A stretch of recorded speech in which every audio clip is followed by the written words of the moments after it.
everybody, and thank you to Dennis for organising such an excellent lunch. I hadn't expected such a sumptuous occasion, really. It's a little overwhelming. I'll do my best. I had a little time in Wales, and during that time had an opportunity of discovering that there is a Church of St Botolph in Wales, a chapel at a place called Stainton near Milford Haven. I don't know whether anybody's registered this, but it was named for the Welsh Saint Buddock until 1910, when an exiled English lady of refinement complained to the bishop about the coarse way the locals had of referring to it. So I'll leave it to you to work out what she was hearing. In this paper I'm using the spelling Butolph, Helpwolf, around a dozen instances of this element bod are known in Anglo-Saxon sources, about 30 in Watt, so a common name element at all periods, though not as common, of course, as wolf, and spread around the country. When Botwolf was born, 2 or 3 generations had passed since the mid-6th century plague, rather less since the successor state, the Romano-British canton of the Catalorni, had fallen to Cuthwolf of Wessex. The British bishops appear to have abandoned at least their eastern diocese, or perhaps simply fled the plague. But the precursor to Welsh was still being spoken in parts of the East Midlands, and would be heard in the Fens by Guthlac later in the century. Guthlac, of course, son of Penwalch, the chief Welsh or Romance speaker.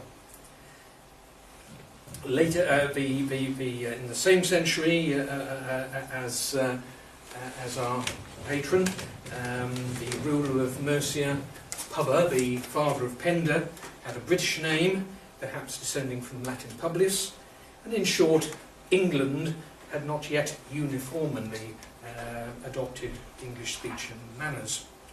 Nevertheless, this was not the isolated island of Latin rhetoric and popular myth.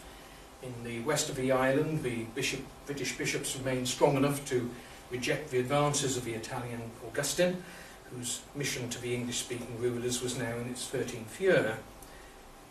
Botolph's career took off when he spent time at one of the leading Frankish centres of international learning, whose students included daughters of wealthy families from various countries and various dynasties.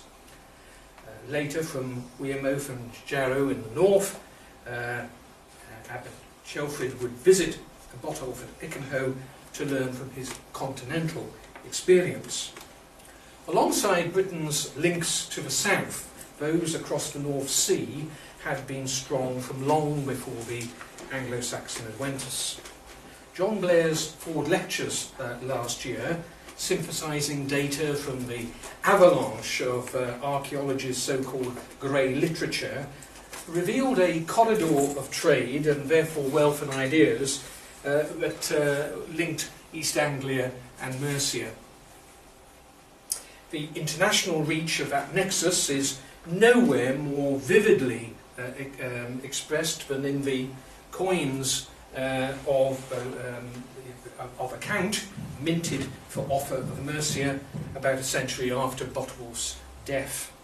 These adapted the design of a Baghdad dinar. Though found in the Mediterranean, knowledge of the coinages on which the design was based comes principally not from the Middle East, but from Viking hordes in the Baltic, to which they had been brought via the Black Sea and the Russian rivers. Like ripples in a pond, the longest surviving features of diffused cultural phenomena are often core to the margins. We're told Shakespeare's English can still be heard in the Appalachians.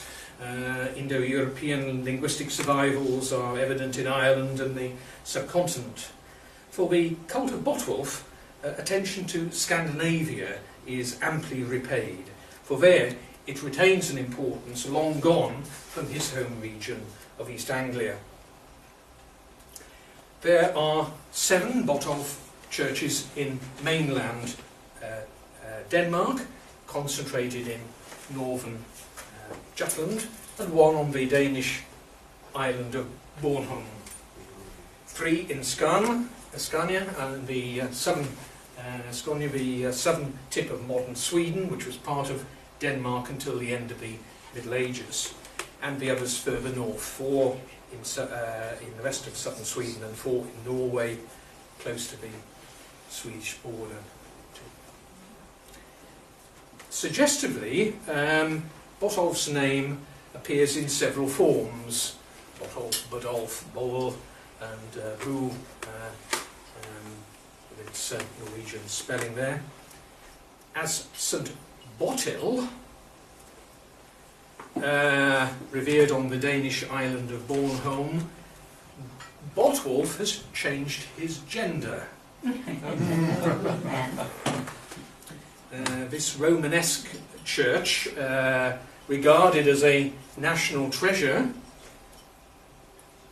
was built at about 1200 and dedicated in Botwulf's honour by the then Archbishop of Lund. But by 1530 the saint's name was rendered Bodil, though it's a woman's name and no St. Bodil is known. And the parish is known as Bodilsko. The church under restoration, and as it is today. And the same gender change happened at Buggelum in northern Jutland, one of the most important monasteries of medieval Denmark. Buggelum was originally a royal farm dating at least as far as the back as the early 11th century. In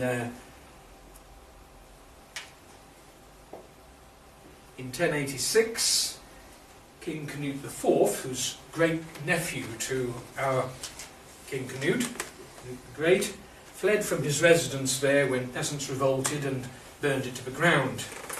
Later in the year, he was murdered in St. Alban's church at Odense. St. Alban, another English saint note, and was indeed, as I say, accounted a saint. Half a century later, the royal estate was granted to the church to become the new seat of a bishopric serving northern Jutland, until moved to Aalborg, itself dedicated in honour of our saint, at the moved there at the Reformation. Augustinian canons, perhaps from England, were probably at Borgum in the mid-11th century, giving way by the 1180s to premonstrations from Steinfeld Abbey near Cologne.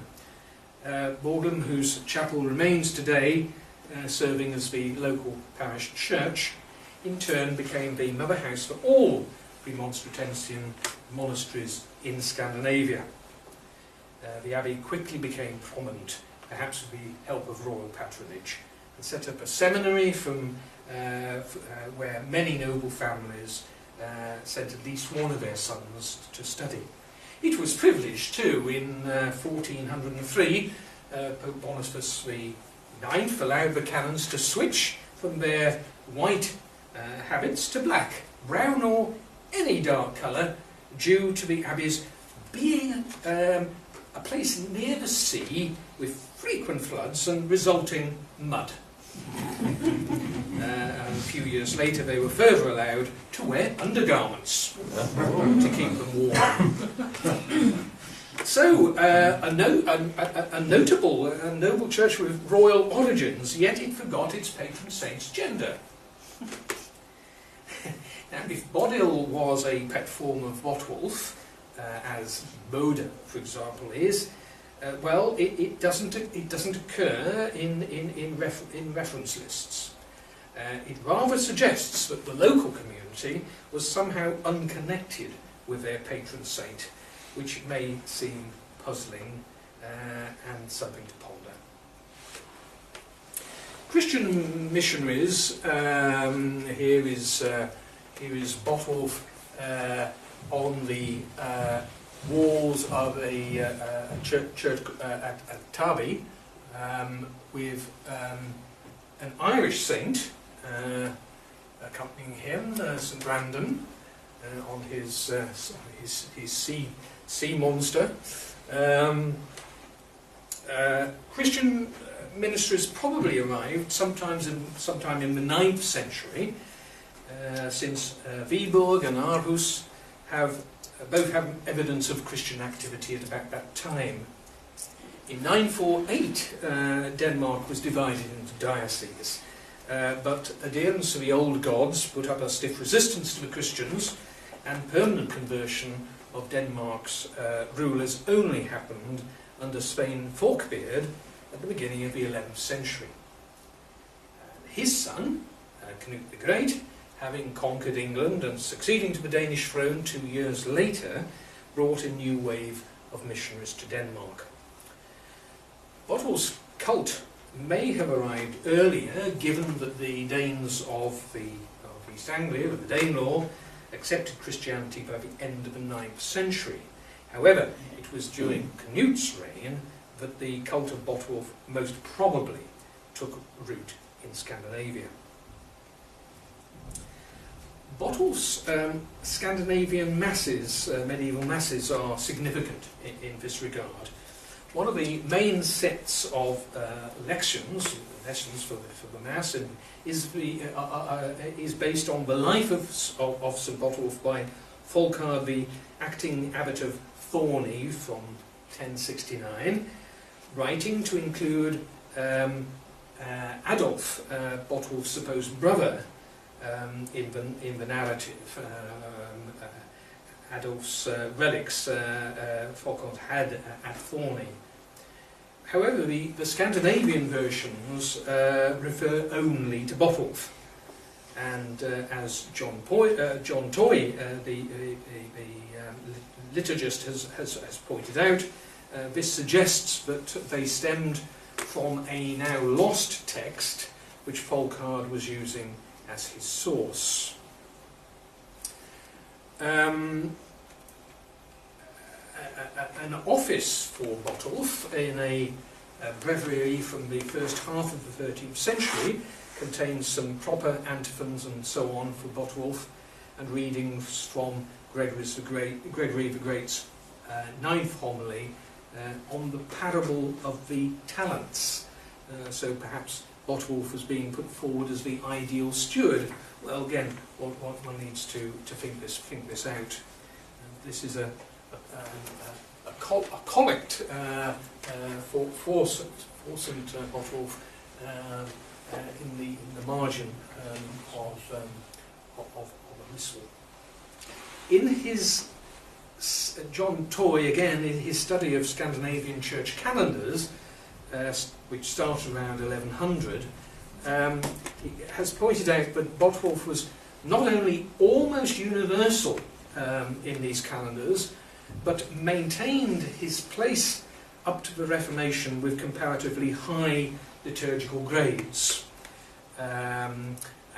Breviary and missal evidence supporting that of the calendars. Almost all the calendars that survive in Scandinavia and have a June page contain Botolph on 17th of June. There's no example of that relates to the translation date, December the 1st. And Toy concludes that this strengthens the theory that it's the date rather than the saint that made Botolph so universally popular in Scandinavia. And he adds, it was obviously a useful date in the agricultural calendar. Well, Saints' Days entered into the Scandinavian agricultural calendar much as they did here. And a fascinating feature of popular culture in Scandinavia, and seasonal culture of the so-called rune staves.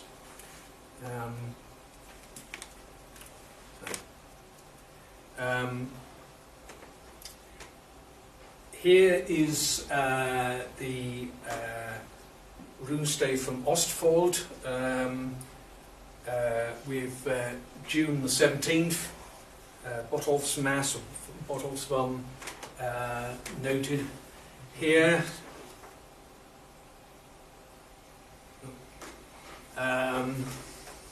So,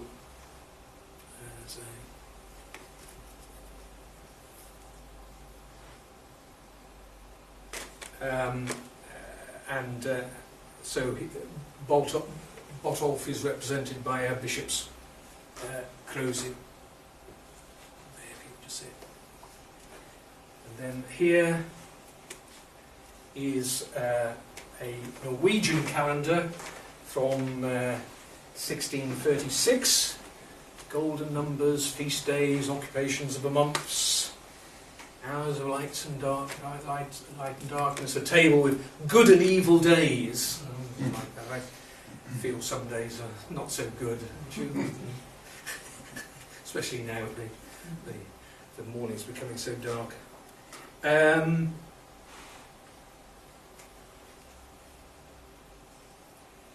Here's John the Baptist with the Agnus Dei, and next to him is our saint.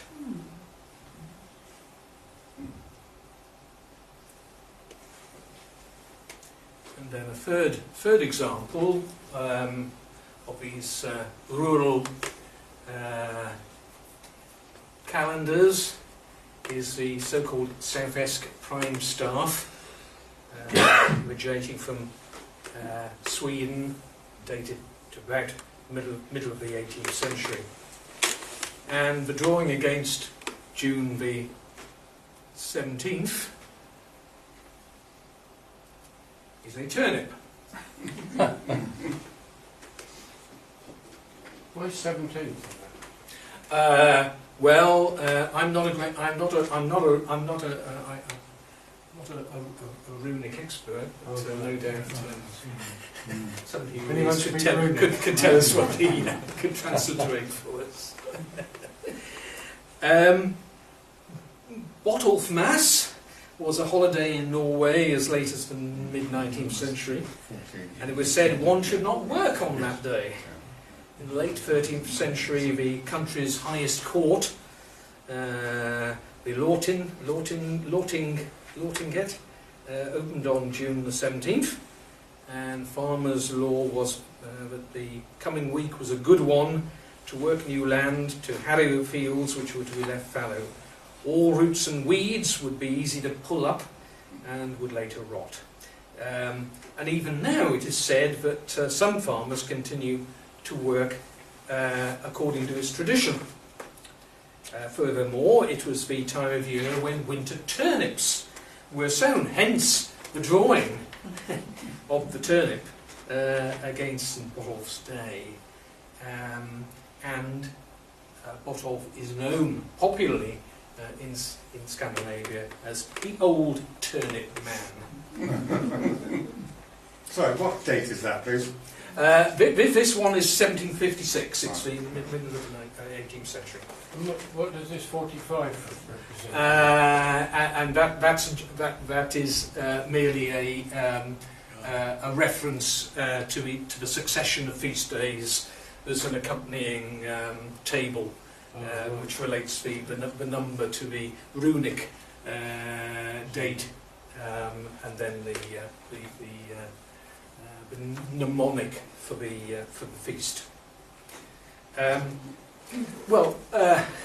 Turnips in Scandinavia, so one does wonder whether there might be a similar association in England. Just passing past a Norwegian bottle church at Enebakk.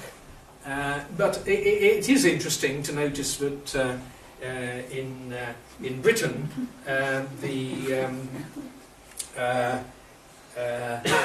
the spread of, as we know, the spread of Botolph churches is indeed in the area where root crops are easiest to grow. In the second half of the 19th century, the following was written in an English text: the 17th of June, as the day of St. Botolph, the old turnip man again, is distinguished by various uses of a turnip, because in the saga, it doesn't specify which saga, which figuratively represents the seasons, the seeds were sown, the seeds of a turnip were sown on that day. Over at the Atlantic, the 1881 Household Cyclopedia advised farmers that turnips are sown from the beginning of the end of June, but the second and third weeks of the month are, by judicious farmers, accounted the most proper time. All that said, one of the earliest pieces of evidence for the cultivation of turnips, at least for animal fodder in England, is a probate inventory of 1638, dealing with the goods of a Mr. Pope, appropriately of Borough Castle in Suffolk. According to the agricultural historian Mark Overton, turnips were not common here until the mid-18th century, not widespread as part of the new Norfolk four-course rotation, Turnip Townsend and all that, until the 19th century. Nevertheless, turnips aside, Botolph's feast day is indeed right in the middle of the growing season, and as we know, Old English bot means help, remedy, cure, but also making amends, repair, compensation. So a wider catch-all aspect of the cult may have taken hold in popular imagination. There remains the customary conclusion that Botolph was venerated as protector of travellers, and it is easy to see how this might have developed out of his transmarine cult across the North Sea, but is generally justified, as we all know, by reference to the three London gate churches: Aldersgate, north of St Paul's, and in the east, Bishopsgate and Aldgate.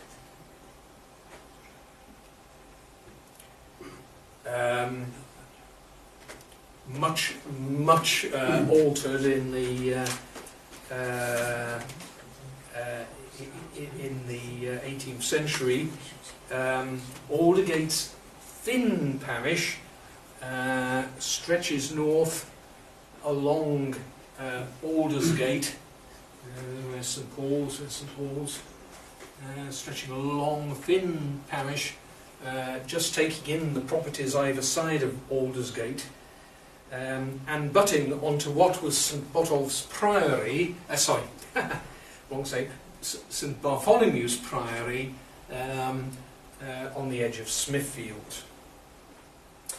The boundaries of St Botolph's Aldersgate suggest it may have been established to serve an extramural suburb, here to the walls, if you can just see, of London.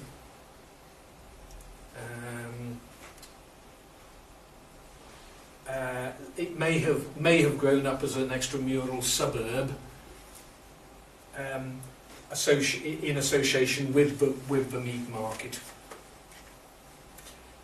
and together with St Sepulchre's Smithfield, this area, St Sepulchre's, and St Giles Cripplegate, over in this direction. These may have been taken out of the ancient parish of Islington. Anciently, the rectory of Aldersgate belonged to the Dean and Canons of St Martin's le Grand, north of St Paul's, and later the Royal Chapel of St Martin. And the medieval church, as we've seen, was rebuilt in 1790, but the east wall survives.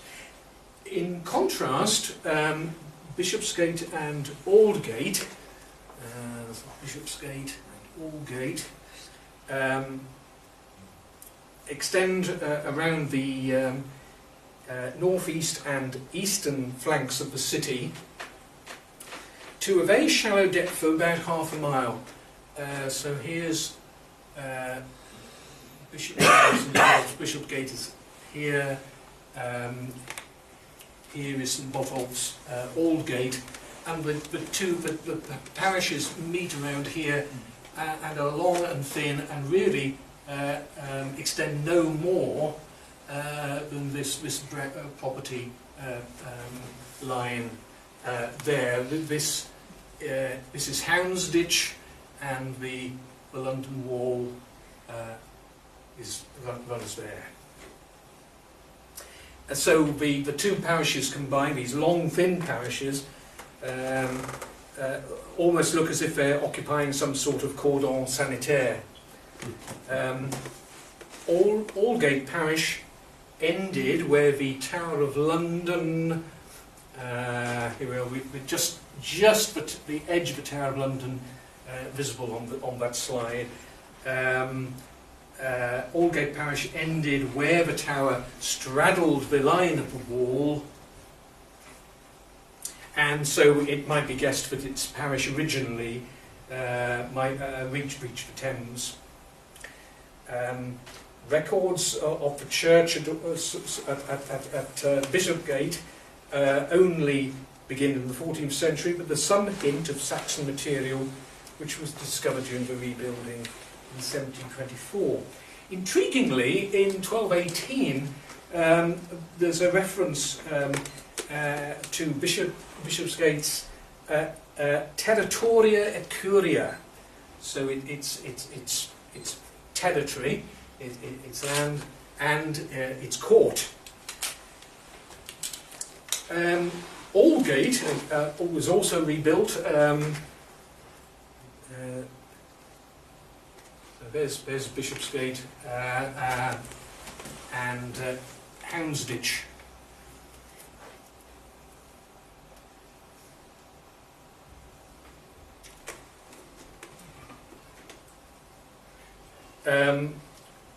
Aldgate was rebuilt in 1744 and was the chief building on an area of land called the Portsoken. Portsoken is the easternmost of the city wards, lies entirely outside the wall and wholly within Botolph's ancient parish, and therefore forms part of that thin area just beyond the wall. Tradition held that Portsoken was given to the Knights Guild of London by King Edgar or King Canute. The Cartulary of Holy Trinity Priory preserved the probably part legendary account that 13 knights, very dear to King Canute, desired to take over this area from the Thames to a point between Aldgate and Bishopsgate, which had been abandoned by the inhabitants as too burdensome. I encourage you to look up this text. If you'd like me to, I very willingly put the full text and footnotes into Dropbox or the cloud or whatever for you to critique if you would. What language? What language is it in? What language is the text written in? John Stow's Survey of London translated into English, translate the Cartulary into English. So it's available in both its original Latin and English.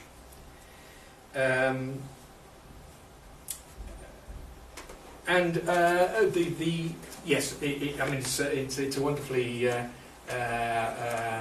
rather colourful, maybe over-coloured story about knights having to fight on the land, in the water, under the water. Yes, part legendary, very colourful text. but in historical terms, this long, thin area just outside the walls does prompt consideration of the possibility that the two parishes have some association with London's defences as such. 3 versions of the Anglo-Saxon Chronicle record that when Canute's forces invested London in 1016, they dug a ditch around the borough to enforce their siege. A tradition that Canute threw the body of Edmund Ironside's murderer into Houndsditch, east of Bishop's